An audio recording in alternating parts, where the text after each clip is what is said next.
everybody, and welcome back to this counting of the Omer here on the Blueprint. I want to say a little something to you, especially if you guys are just joining us.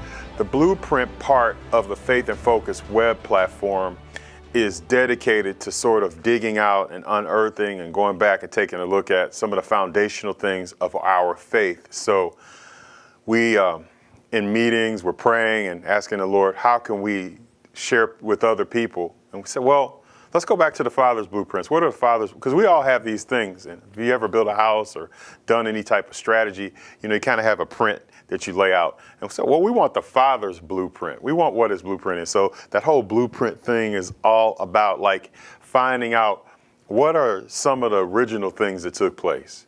And we know like the forefathers were agricultural. And so what this is, this particular teaching, what we're doing is just counting that time. We're counting that time.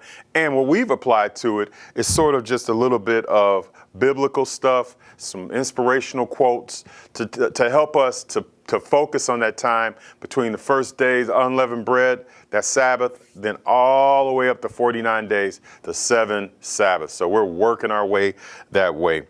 Philippians 4:4 is our focus scripture for this joy. We're doing a week of joy, and I hope you've been taking on the challenge and doing all the challenges, what we've doing.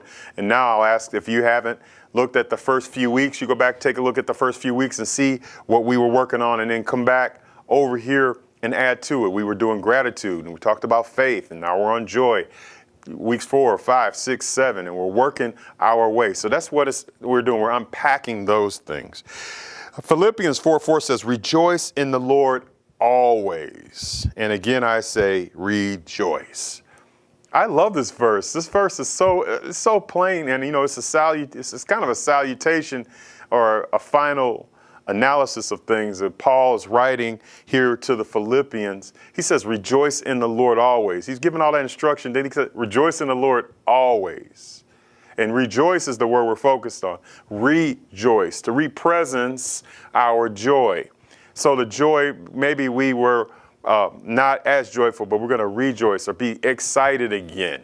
And so sometimes we go to these ebbs and flows, and the whole goal is to rejoice. Nobody is completely up all 100% of the time, but we're going to rejoice in the Lord. Rejoice in him always. And again, I say rejoice. Your goal here today, if you choose to take this challenge and we head into getting ready to complete this week of joy, is to see somebody and rejoice with them. Rejoice.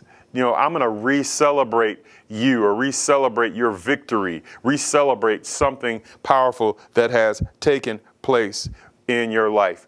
The other thing I think is powerful about this, before I give you all the little phrase that we do every day for every counting of the Omer, and of course every week for the different attributes that we're working through, is to be consistent with your joy. That's what I see out of this. Now, I want to share with you the little term. My life is full of joy. That's the term that we're going to go with. Okay, so you got your term, my life is full of joy, and you're going to move on as we head right toward day 19. You're working on this. You got a whole day to work on this. And then come back here when you get the email, and we'll talk again right here on the Blueprint.